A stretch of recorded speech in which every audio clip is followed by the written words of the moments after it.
Good morning students, myself Pooja Singh from civil department. आज हम structure design and drafting subjects में singly reinforce section का जो numerical हमने सॉल्व किया था उसके आगे ही कंटिन्यू करने वाले हैं।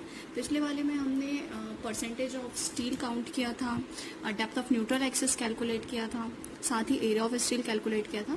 तो आज ही हम उससे रिलेटेड एक और न्यूमेरिकल सॉल्व करने वाले हैं। सो क्वेश्चन हमारा गिवन है, क्वेश्चन में दिया हुआ है find the position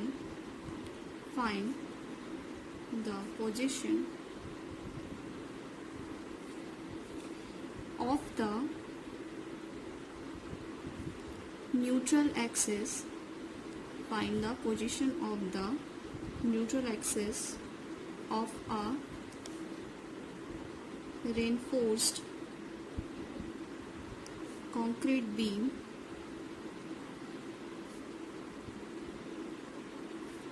(150 mm) wide and 400 mm deep, effective. The area of steel,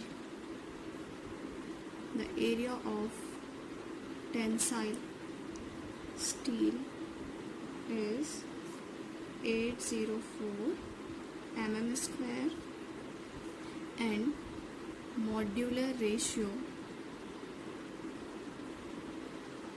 that is m is equals to 18.66। तो ये जो हम न्यूमेरिकल सॉल्व करने वाले हैं उस क्वेश्चन में हमें क्या गिवन है, find the position of the neutral axis of a reinforced concrete beam that is 150 mm wide and 400 mm deep, effective area of tensile steel is 804 mm square, modular ratio that is m is equals to 18.66। मतलब हमको क्या find out करना है, यहाँ पे neutral axis की position find out करनी है रेनफोर्स कंक्रीट बीम की, जिसमें जिसकी जो विड्थ है। सॉल्यूशन पे आते हैं तो हमको क्वेश्चन पे दिया हुआ है, ये कुछ इस तरीके से हमारा सेक्शन है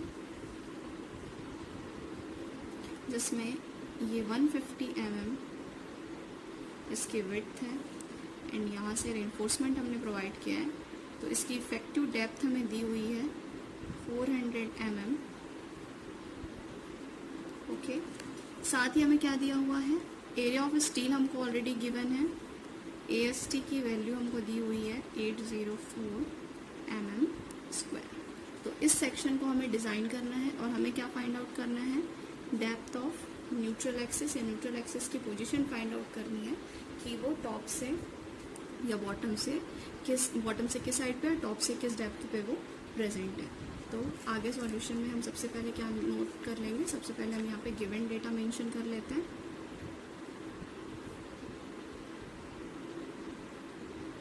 सबसे पहले हमें दिया है small b that is 150 mm, small d की वैल्यू हमको दी हुई है 400 mm and area of steel की वैल्यू दी हुई है हमें 804 mm square and next modular ratio that is m is equals to 18.66। अब आगे हमें क्या करना है, हमें न्यूट्रल एक्सिस फाइंड आउट करना है। तो हम क्या करेंगे, taking movement of area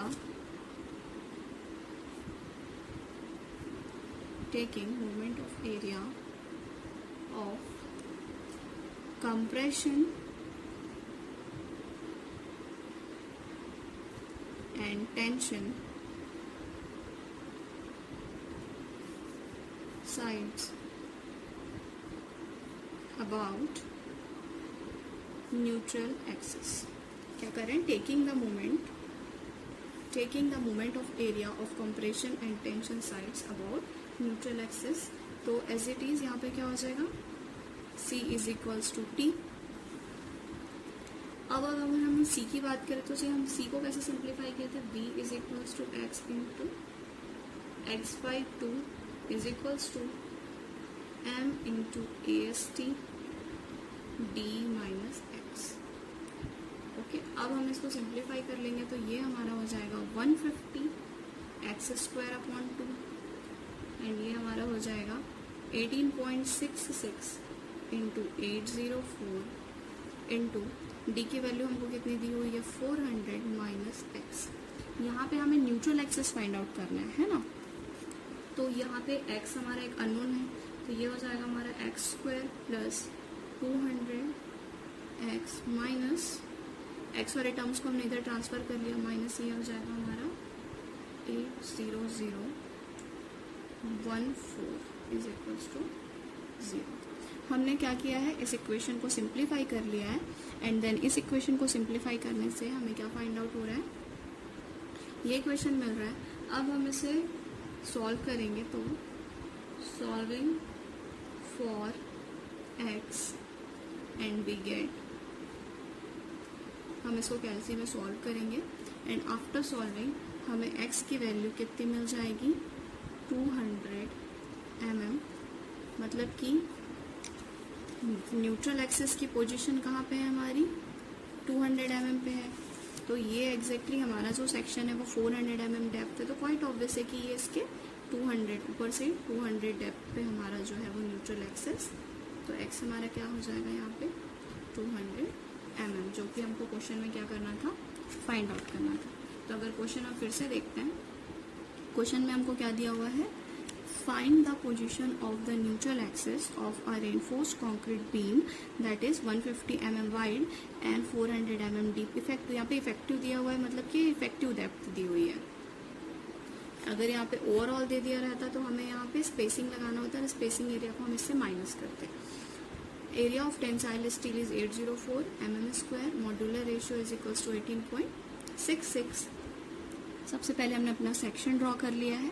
section में क्या है हमारा 150 mm वाइड है, 400 mm डेप्थ है, एरिया ऑफ स्टील हमें दिया हुआ है already, that is 804 mm square and इसमें हमको मॉड्यूलर रेशियो की वैल्यू दी हुई है 18.66। तो हमने सबसे पहले गिवन डाटा लिख लिया जिसमें हमने width, depth, area of steel और मॉड्यूलर रेशियो को मेंशन कर लिया। और अगर हमें यहाँ पे एरिया ऑफ स्टील नहीं दिया रहता तो हम क्या यूज़ करते हैं, हम सिंपली फिर से एरिया ऑफ स्टील कैलकुलेट करने के लिए फॉर्मूला यूज़ करते हैं, जैसा कि हमने प्रीवियस वाले न्यूमेरिकल में सॉल्व किया था। Area of steel find out करने के लिए हम क्या करते हैं, b into x into sigma CBC upon 2 is equals to AST upon into sigma ST करते हैं ना। लेकिन हमें क्या हुआ है, यहाँ पे डायरेक्ट एरिया ऑफ स्टील दे दिया हुआ है। सिमिलरली अगर हम बात करें परसेंट ऑफ स्टील, अगर यहाँ पे हमको परसेंटेज ऑफ स्टील कैलकुलेट करने बोलता तो हम कौन सा फॉर्मूला यूज़ करते, PT is equals to AST into 100 upon B into d, है ना। ये इक्वेशन हम सॉल्व करते, लेकिन यहाँ पे हमें डायरेक्टली वैल्यू दे दी गई है, तो हम यहाँ पे simply moment of area of compression and tension side about neutral axis find out क्या हुआ है, हमें अपनी जो वैल्यू है वो फाइंड आउट हो गई। तो इक्वेशन में हमने वैल्यूज पुट की एंड वैल्यूज पुट करने के बाद हमें इक्वेशन मिल रहा है जहाँ पे एक अननोन टर्म है दैट इज x, और x को सॉल्व करने पे हमारी वैल्यू आ गई 200 mm। तो ये हो गया हमारा आंसर। अब हम नेक्स्ट क्वेश्चन पे आते हैं। सो नेक्स्ट क्वेश्चन सॉल्व करने से पहले हमें कुछ जनरल डेफिनेशंस है जिसके बारे में हमें पता होना ज़रूरी है। लाइक अगर हम बात करें सेक्शंस की, तो हमारा जो सेक्शन होता है उसको हम 3 कैटेगरी में डिवाइड करते हैं। फर्स्ट होता है हमारा under reinforced section,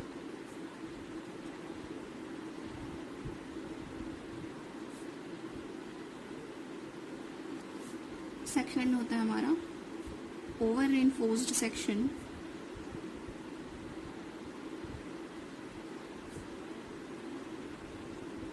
and third होता है बैलेंसिंग सेक्शन।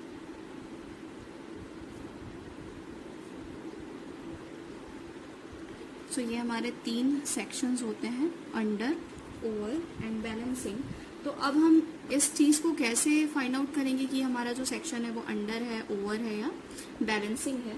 तो अब इसको कैटेगराइज करने के लिए हम क्या करते हैं, जो हमारी न्यूट्रल एक्सिस है उसकी वैल्यू को हम कंपेयर करते हैं, ठीक है। तो हम वैल्यूज़ को कंपेयर करने से पहले हमें ये पता होना चाहिए कि हमारा XU क्या होता है, XU मैक्स क्या होता है। तो XU जो हमारा होता है वो डेप्थ ऑफ न्यूट्रल एक्सिस होता है, और XU मैक्स हमारा क्या होता है, ये जो हमारा इक्विलिब्रियम फोर्सेस के लिए जो हम यूज़ करते हैं, है ना, उसको हम XU मैक्स से कैटेगराइज करते हैं। तो यहाँ पे अगर हम बात करें, अगर हमारी जो वैल्यू है XU अपॉन D की वैल्यू इज इक्वल्स टू है XU मैक्स अपॉन D की वैल्यू से, तो ये जो हमारा x you max upon D से इक्वल है, तो ये जो हमारा सेक्शन में है वो हो जाता है balancing section. Okay, and secondary अगर हम बात करें अंडर रेनफोर्स सेक्शन की, इसमें क्या होता है, अगर एक्स यू अपॉन डी की जो वैल्यू है वो स्मॉलर देन है x you max upon D की वैल्यू से, तो ये हो जाता है हमारा under reinforced section.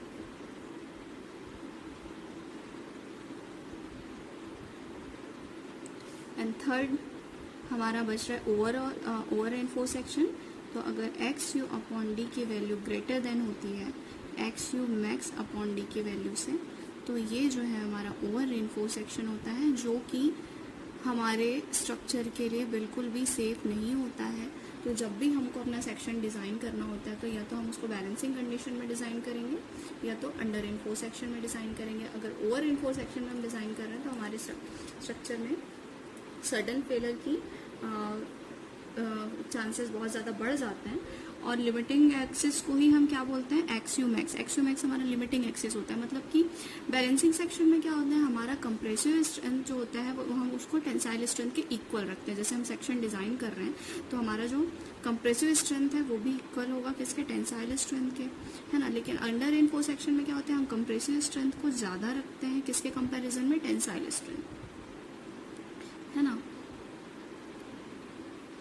Compressive strength की वैल्यू को ज़्यादा रखी जाती है टेंसाइल स्ट्रेंथ से, बिकॉज हमारे जो कंक्रीट मेकिंग मटेरियल है जैसे सीमेंट, जो हमारा प्लेन कंक्रीट है ना, तो प्लेन कंक्रीट में जो है वो सडन फेलियर की चांसेस ज़्यादा होता है। फिर विदाउट एनी इंडिकेशन वो क्या होता है, ब्रेक हो जाता है। लेकिन अगर हम स्टील की बात करें तो स्टील में अगर लोड ज़्यादा पड़ रहा है तो वो डायरेक्ट ब्रेक नहीं होगा, वो हमें इंडिकेट करेगा और इंडिकेशन के थ्रू हमें पता चल जाएगा कि उसमें ज़्यादा लोड लग रहा है।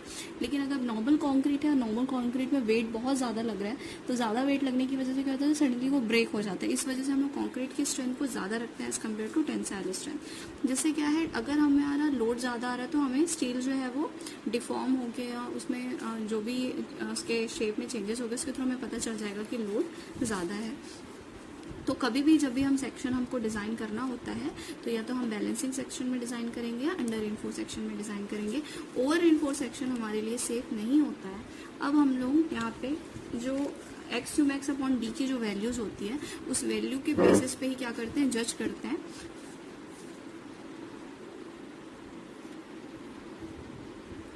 तो वैल्यूज ऑफ